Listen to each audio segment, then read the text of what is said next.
Thank you very much. It's fantastic to be here. It's an honor to share my dreams with you. And sorry for my English, my Czech is non-existent. Last August, I was invited by Scania, the famous lorry producer. You know, the king of the road. They have a griffin in their logo. And they organized a conference on sustainability because they introduced their new generation of trucks towards 2025. And we were all invited to go to Paris. Lucky me to join them. The weather was beautiful. It was a sunny day. And we were all invited in the Grand Palais in Paris. I don't know if you've ever been there. It's a monument, and it's built in the early 1900s for the World Expo, full of glass. So you can expect what temperature it was inside. But when we came in, there was a huge billboard standing with a quote with the following message. By road alone, we transport over 8 billion tons of goods annually, which is similar to 1 million Eiffel Towers around the world. 1 million Eiffel Towers. The question is, how can we do this more sustainable and meet growing demands? Ladies and gentlemen, I was, for the organizing of the Truck Platooning Challenge, I was invited several times at the senior management of APM Terminals in Rotterdam Harbor. APM Terminals is the highest automated container terminal of the world. And we had several times discussions with the management, and they told us that the 12 million containers now coming down in Rotterdam for transportation to hinterland, so to Germany and to your country, is going to double within a decade. And we are not going to double our infrastructure. Our infrastructure has reached the limits of their abilities. But there are more challenges to overwin. 75% of what we move is going by road. 1/3 of the lorries driving through Europe move air. They are empty. And if we do nothing, the congestion costs will rise in 2020 with more than 40%. And besides that, we signed last December in Paris an important climate agreement because we live on the earth of our grandchildren. And we learned all from a global company like Unilever that sustainability and profitability can go hand in hand in a win-win approach, like we learned from Stephen Covey. Dear friends, we have a serious problem. In the coming years, we have to realize a huge challenge: implementing smart mobility, new systems, new intelligence transport systems, and not just for fun, not just for hobby, but for contributing to our higher social goals like mobility, sustainability, accessibility, and safety. Because we don't want to lower ourselves in insanity, like we learned from Albert Einstein years ago, doing the same thing over and over again and expecting different results. Albert Einstein learned us, don't solve problems on the same level they are incurred. And that means a systemic change. A systemic change for the transition from doing the same things better to doing new things together with others. And that really is difficult, dear friends, but easy problems aren't there. It asks for leadership. And the only stupid thing we can do now is waste this opportunity. Let's learn from Peter Drucker, the famous guru. He told us, in times of turbulence, the biggest danger is to act with yesterday logic. So we need to make progress. The world of tomorrow starts today, starts here. So, and for that reason, we organized a truck platooning challenge, as you can see on this map.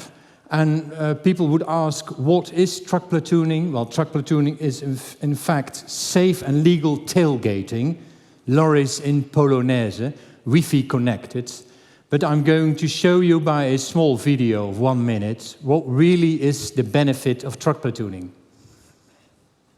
One high potential solution is truck platooning, trucks slipstreaming very close behind one another. Truck platooning is made possible by using a combination of different technologies. Equipped with radar, camera, and GPS technology, the trucks know their precise location. The trucks communicate via wireless vehicle-to-vehicle communication, which reduces their individual response times to almost zero and allows them to drive very close together safely. Truck platooning has many advantages. Platoons take up less space and don't overtake. In the future, platoons as a whole may overtake one another, in particular in hilly terrain. This optimizes road activity and minimizes traffic jams. Driving so close together also decreases the air drag, resulting in less fuel consumption and fewer CO2 emissions. In order to show that it's not a vista, we organized under the umbrella of our Dutch EU presidency the Truck Platooning Challenge. With 6 convoys of all truck manufacturers, so DAF, Daimler, Iveco, MAN, Scania and Volvo, we drove in platoons through Europe on our public roads, just to put irreversible steps and to show that it's possible, not from a desk. Because we all know a desk is the most dangerous place from which to view the world. And that's nothing new. We call it, at the moment, we call it Agile Scrum. But 2,000 years ago, Julius Caesar learned us, it's better to create than to learn. Creating is the essence of life. And that's the reason why we put steps in the innovation life cycle of the concept of truck platooning. And it all was very much supported by my minister, Melanie Schulz van Hagen. She signed, together with the other 27 European transportation ministers in Amsterdam last April, the Declaration of Amsterdam. And for that reason, it's the first time we put smart mobility on the political agenda, where it belongs, because it is a tough, difficult issue. Our next step is organizing real-life test cases, integrated in the logistic business process of shippers like Ahold Delhaize, like Jumbo, like Unilever and like Heineken. The wheels will be on the road before the end of 2017, and it will all be focused on cycling without training wheels in 2020. And that's the best evidence we realized a breakthrough in implementing next-generation mobility in Europe. But, dear friends, what's the secret of this success? Why did it work here? Why was everybody so enthusiastic? And how was it possible that the live stream of the landing of the platoons on April the 6th in Rotterdam Harbour was viewed more than 250,000 times? And why was I invited for this fantastic TEDx happening? The answer is network leadership, the power to handle beyond the shadow of our own kingdom. We call it dignified triple helix.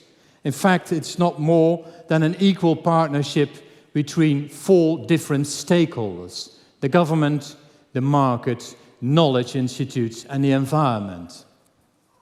All focused shoulder to shoulder on the same goal, with benefits for all participants, in a win-win mode, to quote Stephen Covey again. What we learned from former US President Harry S. Truman, it's amazing what you can accomplish if you don't care who gets the credits.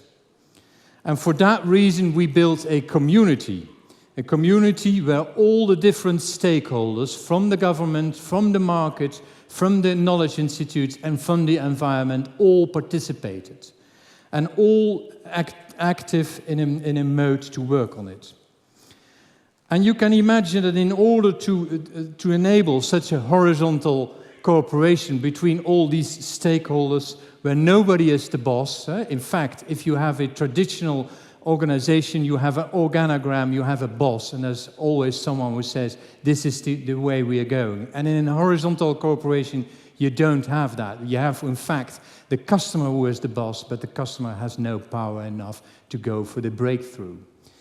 So for that reason, 3 things are really important. They are crucial for this success. The first one is a clear goal. The second one is the approach from customer experience, not from the technology, but from the demand, from the customer journey. And the third one is the common sense, let's say our habits, our social values. Let's focus on the dot on the horizon, the promised land. How does it look when it's ready? What will be the situation in 2025? And of course, it's difficult to predict the future. That's what we also learned from Peter Drucker. He said, don't predict the future, create it. Because trying to predict the future is like driving down a country road at night with no lights while looking out of the back window. And so we created the future in the spirit of what we learned from Dom Helder Camara, the Brazilian archbishop. He said, if you dream alone, it still stays a dream, but if you dream together, it becomes reality. And so we went on with an invitational conference to work on what will be the situation in 2025, a sort of a roadmap. What kind of steps we are going to make together on the different items like technology, like legal, like user acceptance, like human behavior, traffic management, privacy and security items, and infrastructure. There still is a lot to do, but we're going to solve it together as a horizontal cooperation. And let's be clear, if you have a vision like that, that gives you direction, that gives you energy, and that creates movement. And vision without action is daydreaming, but worse is action without vision. That's a nightmare. Let's go to the second one. The second issue is the customer journey, not a technology push, but a focus on market pull. Because let's be clear, you don't want to have a product, you want to have a performance. Not buying a lamp, but you want to have light. No heater, but heat or climate. You don't want a car, but you want mobility. And let's quote, for that reason, Steve Jobs, the man who was responsible for selling more than 1 billion iPhones. We all have them. And he said, you've got to start with the customer experience and work back towards the technology, and not the other way around.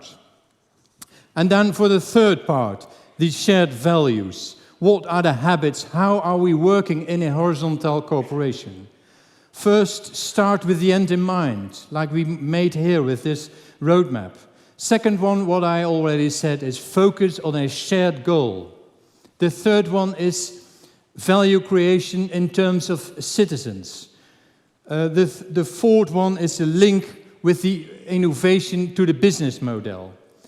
The fifth is Confucius proof, like Confucius learned on 2,500 years ago. Write it down, I'll forget it, show it, and I remember, let me feel it, I embrace it. And the last one is we have to make progress, so build a bridge while walking across it. Let me summarize, ladies and gentlemen. It's difficult to conclude, but the core is the transformation. Transformation from centralized values like command, control, and communication to new values as trust, connection, and craftsmanship, with a natural balance between top-down and bottom-up. And that starts here, today, now, with you, in your own cycle of influence, because we all know that what you want to kindle in others must first burn into yourself. Let me finish with the famous quote of Steve Jobs. The people who are crazy enough to think they can change the world are the ones who do. Thank you very much.